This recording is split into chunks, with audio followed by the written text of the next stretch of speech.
The sun blazed mercilessly over Copper Canyon, Texas, in the summer of 1885, turning the earth to powder and the dreams of men to dust. Samuel Rodriguez stood at the edge of his inherited property, his weathered hands gripping a fence post that threatened to topple with the next gust of wind. The ranch stretched before him like a testament to failure-cracked earth, skeletal cattle, and a well that had run dry 3 months ago. His uncle's legacy was nothing more than 200 acres of disappointment and a mortgage that grew heavier each day. At 28, Sam felt as barren as the land itself. Watching his neighbor's green fields mock his brown wasteland, the letter from the bank lay crumpled in his shirt pocket. Its words burned into his memory. Final notice. Foreclosure proceedings will begin in 30 days. Sam's jaw tightened as he surveyed the dying cattle gathered around the last puddle of muddy water. His closest neighbor, Marcus Webb, had already made 3 offers to buy the land for pennies on the dollar. Each proposal delivered with a smug smile that suggested he knew something Sam didn't. The other ranchers whispered behind Sam's back, calling him the unlucky Rodriguez, as if misfortune were a disease that might spread. Pride had kept him from asking for help, but pride wouldn't save his cattle or pay the bank. Inside the modest ranch house, Sam stared at his reflection in the cracked mirror above the wash basin.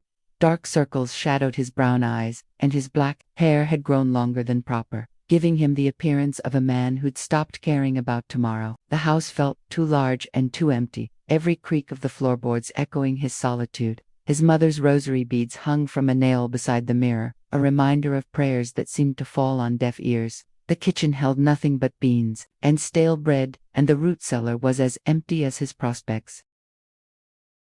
Before we continue, leave your like, share our story, and subscribe to the channel. Thank you.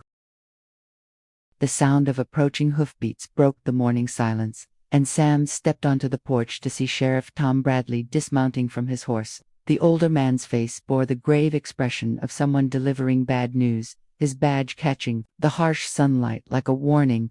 "Sam, I've got word from town," he said, removing his hat and running fingers through his gray hair. "There's to be an auction tomorrow at the Morrison place. They're selling off everything, including ... He paused, choosing his words carefully. "The people who owe them labor debts." The sheriff's eyes held a mixture of sympathy and opportunity. "Might be your chance to get some help, cheap son."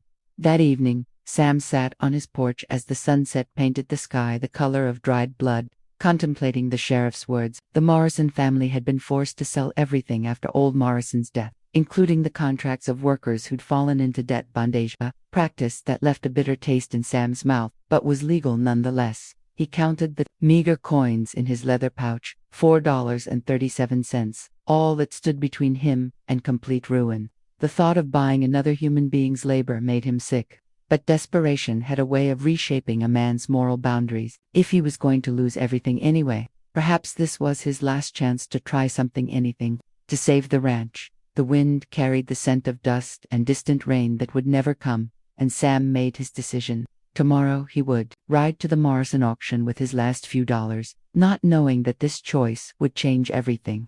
In the distance, a lone coyote howled at the rising moon, its cry echoing the loneliness that had settled deep in Sam's bones. The ranch felt like a tomb, and he, its reluctant keeper, but something in the desert air whispered of changes coming with the dawn. He closed his eyes and tried to imagine what hope might look like, but all he could see was more dust and dying dreams. Dawn broke gray and oppressive as Sam saddled his horse, Miguel, the only animal on the ranch that still showed signs of spirit. The journey to the Morrison place took him past the thriving spreads of his neighbors, their green fields and fat cattle serving as painful reminders of what success looked like. Marcus Webb's men watched him pass with knowing smirks, no doubt expecting to pick over his bones soon enough.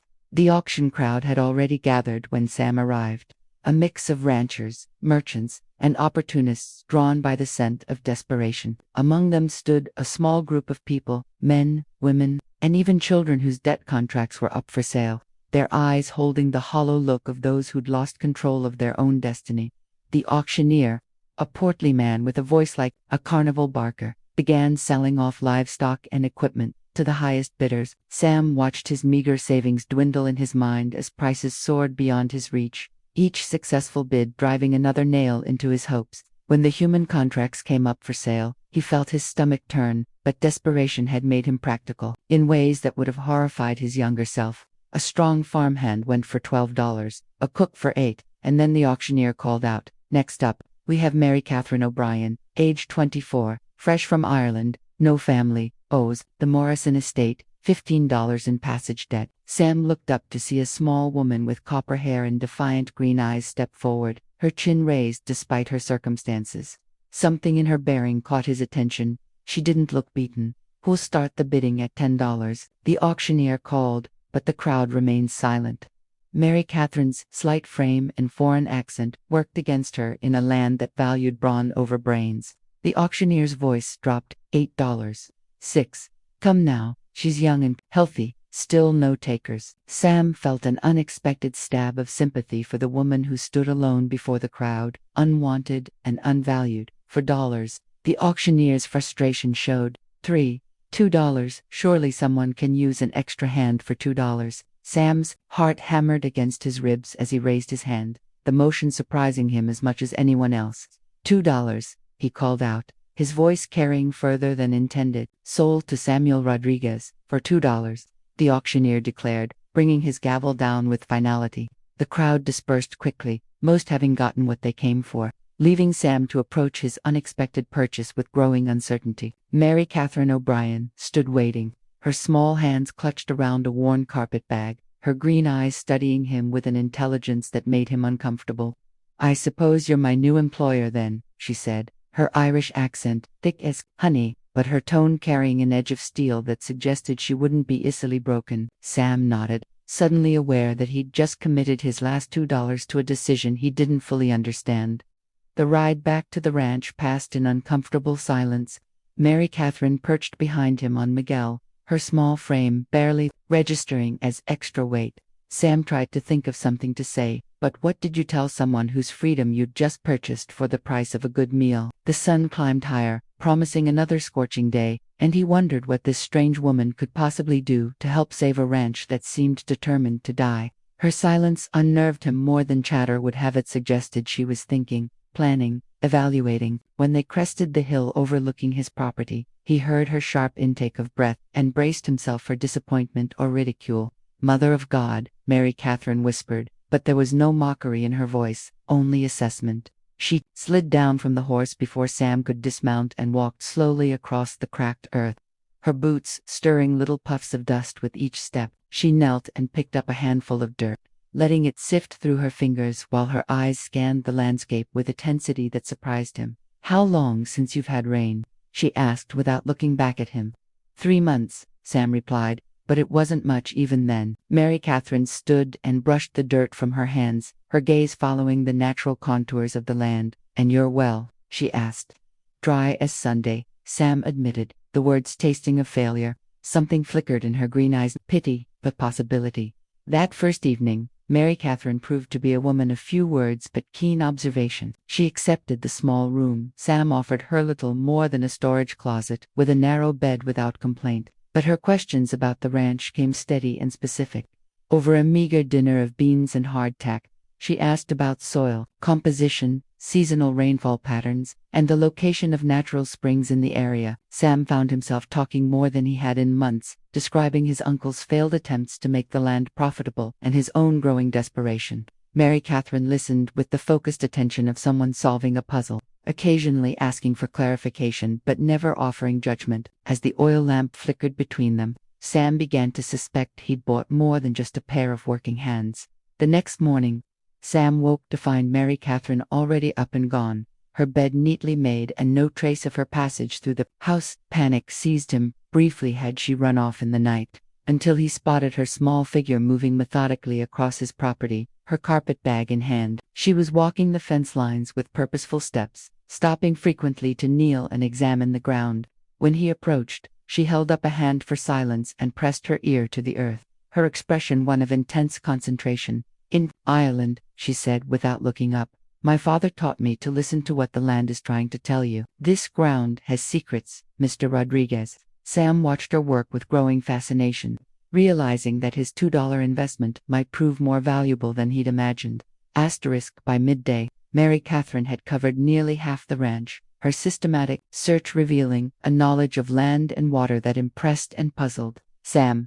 She produced a small notebook from her bag and began sketching the property's contours, marking certain spots with symbols he didn't recognize. "You see this depression here?" she asked, pointing to a barely noticeable dip in the land near the eastern fence. "And how the grass is slightly greener in this line running north to south. Your water didn't disappear, Mr. Rodriguez, it went underground." Sam stared at the area she indicated, seeing nothing but more of the same barren earth that mocked his efforts daily. "You're saying there's water down there?" he asked, hardly daring to hope.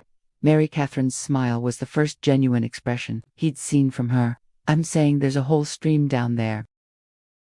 That afternoon, Mary Catherine explained her theory while Sam listened with growing amazement.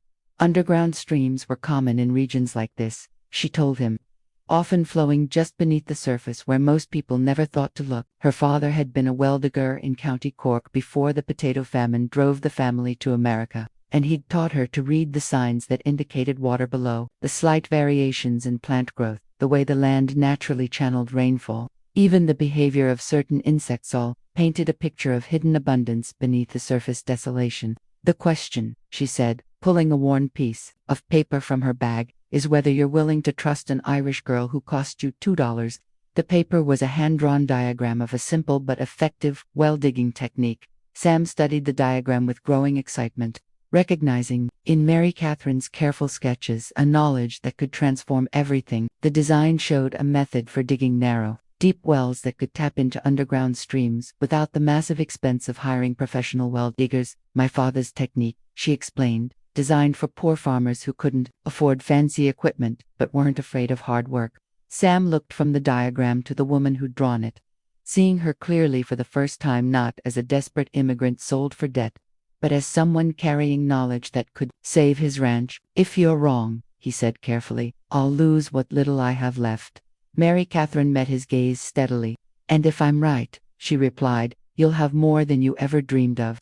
That evening, as they sat on the porch watching the sun set over the barren landscape, Sam made his decision. The risk was enormous, using his last resources on what might prove to be a desperate gamble. But something in Mary Catherine's quiet confidence convinced him. "We'll try it," he said, surprised by the strength in his own voice. Mary Catherine nodded as if she'd expected nothing less. "It won't be easy," she warned. "Digging is hard work, and it might take several attempts to find the main flow." Sam looked at his calloused hands, then at her small ones, and wondered if they were both crazy. But as the first stars appeared in the darkening sky, he felt something he hadn't experienced in months: hope. Whatever happened, he wouldn't face failure passively anymore. The next morning brought their first real test when Marcus Webb rode up with two of his men, ostensibly to check on his neighbor, but clearly hoping to find Sam packing up in defeat. Webb's eyes took in Mary Catherine with undisguised interest and barely concealed contempt. "Heard you bought yourself some help at the Morrison auction," he said with a smirk. "Pretty little thing, though I can't imagine what use she'd be with ranch work." Sam felt his temper flare, but Mary Catherine stepped forward before he could respond. "Mr. Webb, isn't it?" she said, her Irish accent making his name sound almost musical. "I've heard you've done well for yourself here. Tell me, how deep are your wells?"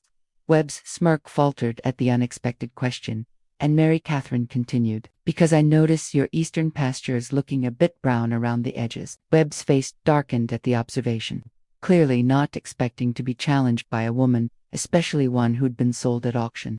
"My wells are fine," he snapped, but Sam noticed he didn't answer the question about depth. Mary Catherine nodded politely. "Of course they are. It's just that in Ireland, we learn to recognize the signs when water tables start to drop. The browning always starts at the edges first." She gestured toward Webb's property with casual expertise. "I'd say you've got maybe 6 months before you start having real problems, but I could be wrong." Webb's men exchanged uncomfortable glances, and Sam realized that Mary Catherine had just scored a direct hit.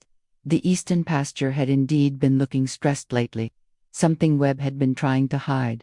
After Webb and his men left earlier than they'd planned, and with considerably less swagger, Mary Catherine began marking the spots where she wanted to dig test wells. Her confidence in the face of Webb's intimidation had impressed Sam, but it also made him realize how much attention their project was likely to attract. Word would spread quickly that the unlucky Rodriguez was attempting something desperate with his $2 Irish woman, and failure would provide entertainment for the entire county. They'll all be watching, he told Mary Catherine as they prepared their tools. She looked up from her sketches with a grin that transformed her serious face. Good, she said. Let them watch. They're about to learn something. Her certainty was infectious, and Sam found himself grinning back, despite the magnitude of the risk they were taking. The digging began at dawn on a Tuesday, with Sam wielding the shovel and Mary Catherine directing the placement and angle of each hole. The work was backbreaking, made worse by the constant awareness that they were gambling with Sam's future on every swing of the shovel.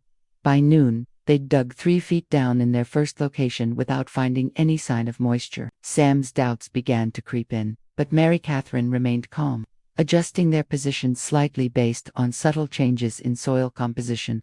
The stream curves here, she explained, pointing to an almost invisible change in the land's contour. We need to follow its path. The second hole showed promised damper soil at 4 feet but still no water. As the sun beat down mercilessly, Sam began to wonder if he'd bet his ranch on wishful thinking. On the third day, just as Sam's strength and hope were beginning to fail, their 5th test hole struck pay dirt literally. At 6 feet down, the shovel hit wet earth, and at 7 feet, water began to seep into the hole. Mary Catherine let out a whoop of joy that echoed across the empty land, her composed facade cracking to reveal the excited girl beneath. Sam stared at the muddy water collecting in the bottom of the hole, hardly believing what he was seeing. It's real, he whispered, then louder. It's actually real. Mary Catherine was already sketching furiously in her notebook, marking the exact location and calculating angles for the main well. The underground stream was right where she'd predicted it would be, flowing steady and strong beneath ground that looked like it couldn't support a cactus.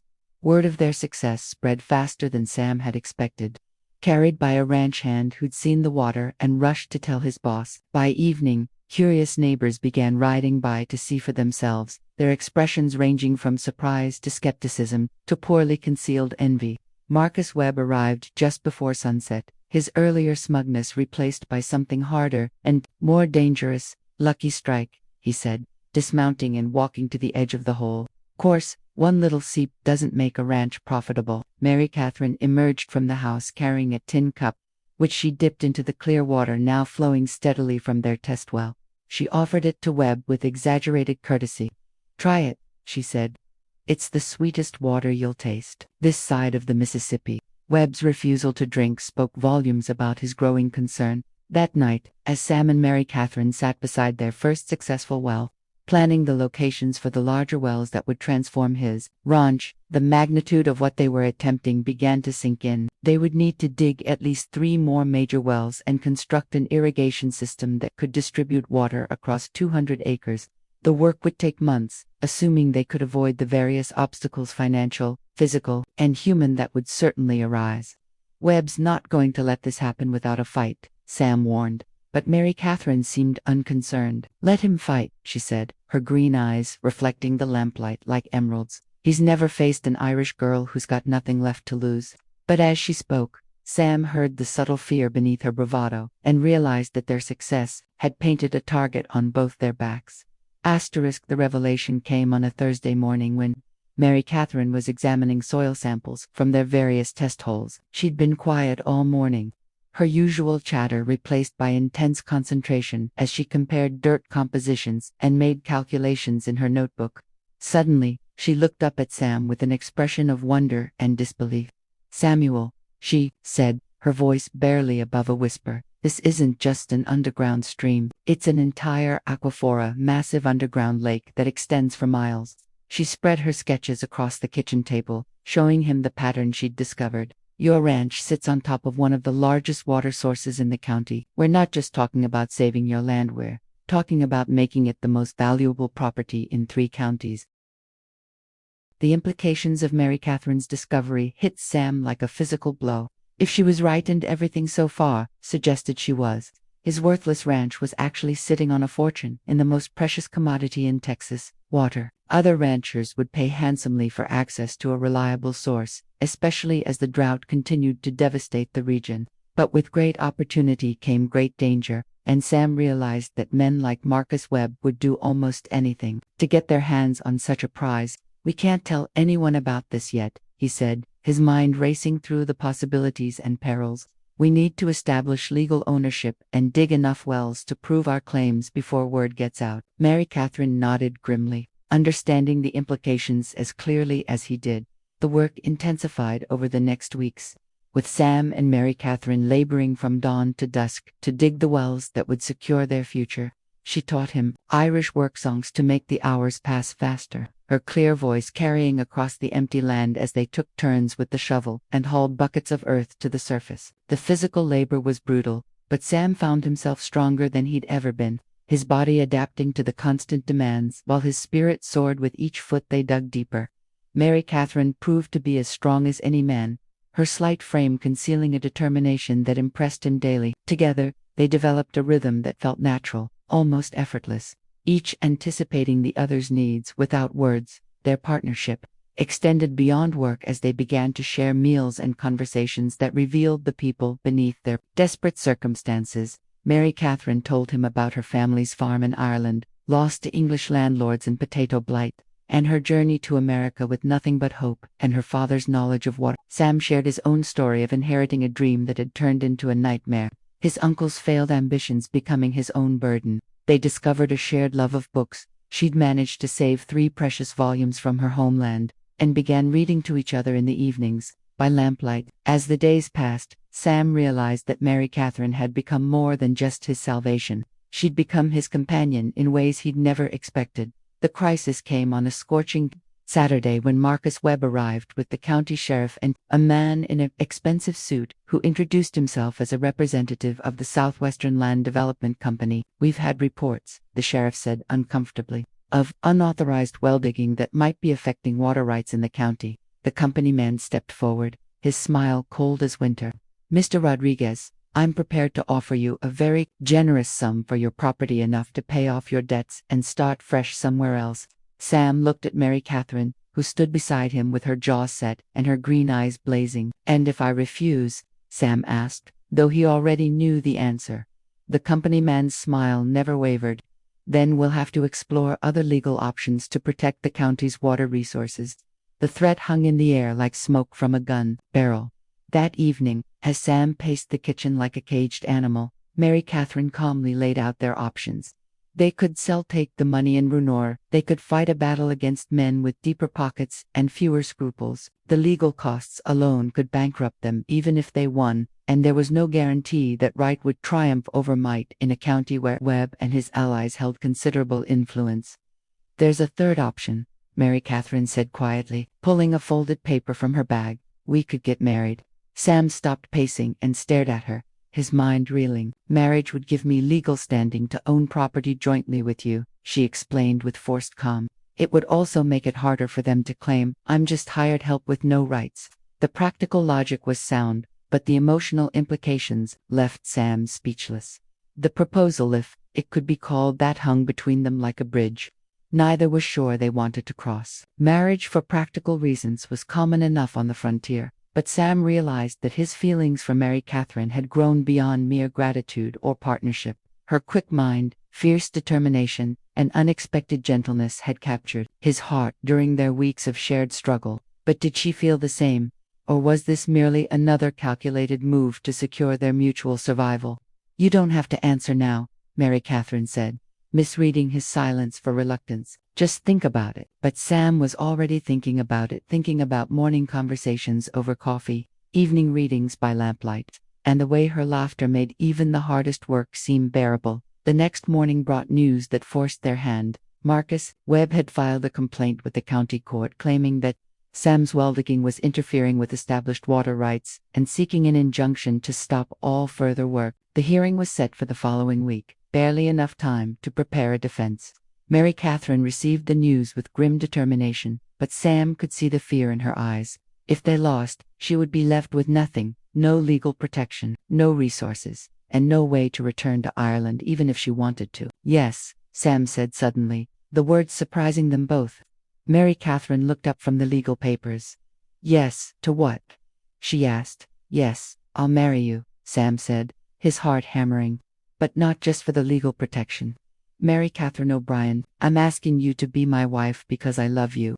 The transformation in Mary Catherine's face was like watching the sun rise after a long, dark night. The careful composure she'd maintained since arriving dissolved into joy, relief, and something deeper that made Sam's breath catch in his throat. "Yes," she whispered, then louder. "Yes, Samuel Rodriguez, I'll marry you, because I love you too." They held each other in the middle of the kitchen, surrounded by legal documents and well-digging equipment, to people who'd found hope in the most unlikely circumstances. But their moment of happiness was brief, interrupted by the reality of their situation. The wedding would have to wait until after the court hearing, and even then, their future depended on convincing a judge that their water rights were legitimate. The crisis that had brought them together was far from over, and their greatest test lay just ahead. The county courthouse buzzed with tension on the morning of the hearing, packed with ranchers, businessmen, and curious townspeople drawn by the drama of the David on Goliath battle about to unfold. Marcus Webb sat at the plaintiff's table with two expensive lawyers, while Sam and Mary Catherine faced them with only a young attorney named James Patterson, fresh from law school and eager to make his reputation. Judge Harrison, a weathered man known for his fairness but also his practicality, called the court to order with a stern reminder that water rights were serious business in drought-stricken Texas. Mary Catherine squeezed Sam's hand as Webb's lead attorney began his opening statement, painting them as reckless fortune hunters whose illegal drilling threatened the county's carefully balanced water management. The accusations stung because they contained just enough truth to be dangerous. Webb's case seemed airtight: established water rights, county regulations, and expert testimony from a professional geologist who claimed Sam's wells would deplete the regional water table.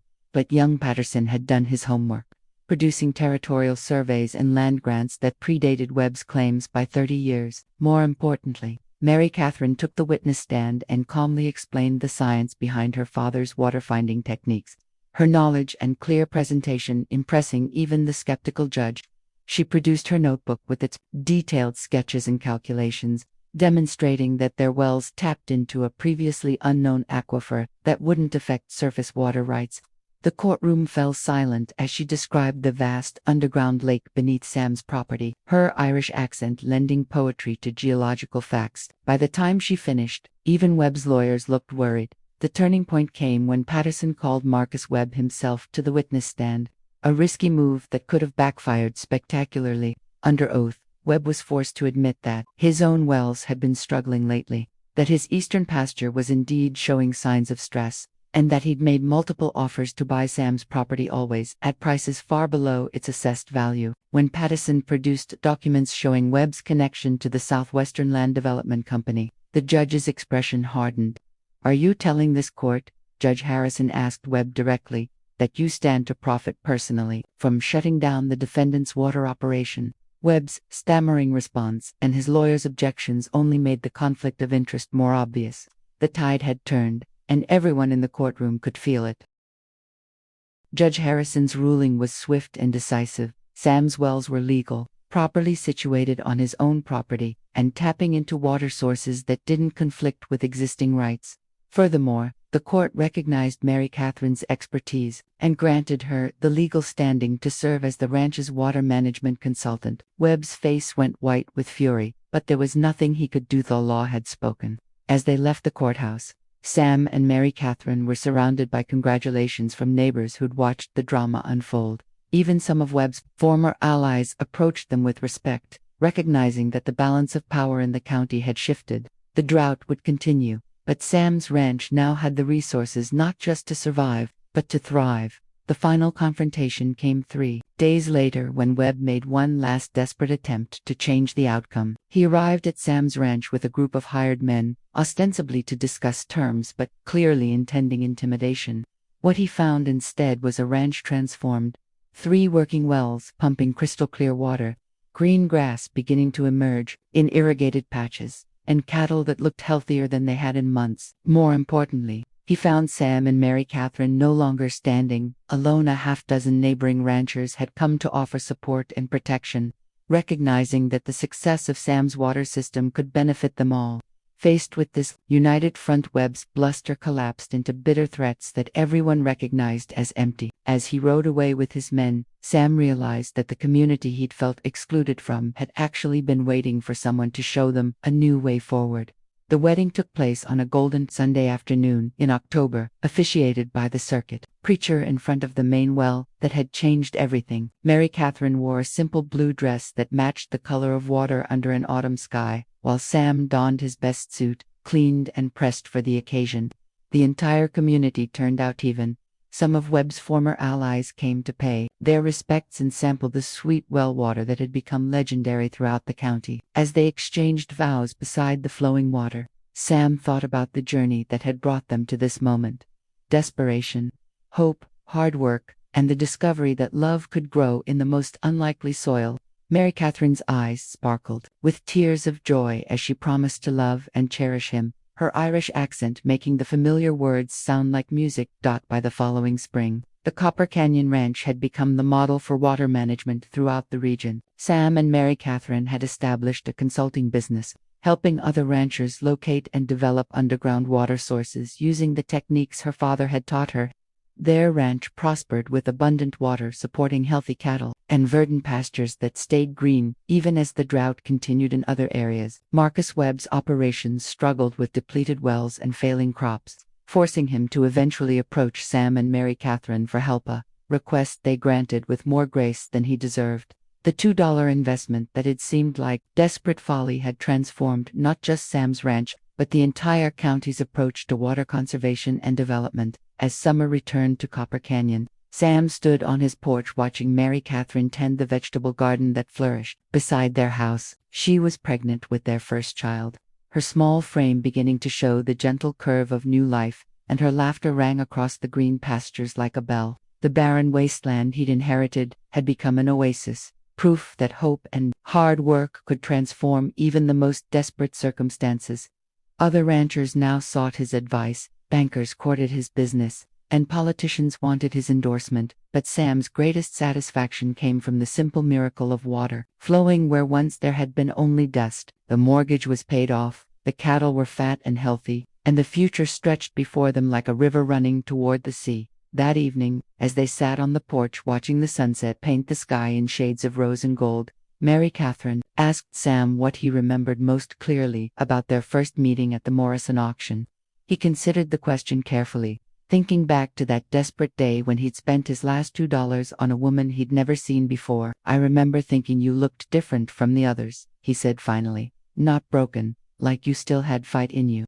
Mary Catherine smiled and placed her hand over her growing belly. "And I remember thinking that you looked like a man who'd given up hope but was still willing to try." They sat in comfortable silence, listening to the sound of water flowing from the wells that had saved them both, each lost in memories of the journey that had brought them to this perfect moment. The child was born the following winter, a daughter with her mother's green eyes and her father's dark hair, arriving during a rare snowfall that blanketed the ranch in pristine white. They named her Esperanza Hope, and as Sam held her for the first time, he marveled at how much his life had changed since that desperate morning when he'd ridden to the Morrison auction with his last few dollars.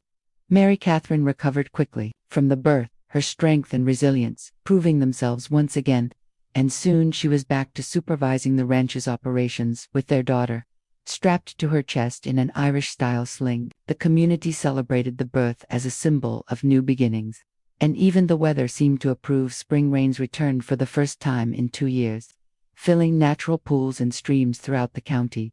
Years later, when people told the story of Samuel Rodriguez and Mary Catherine O'Brien, they would marvel at how two desperate people had found salvation in each other and transformed a dying ranch into a thriving enterprise. But Sam knew the real miracle wasn't the water they'd found beneath the barren earth.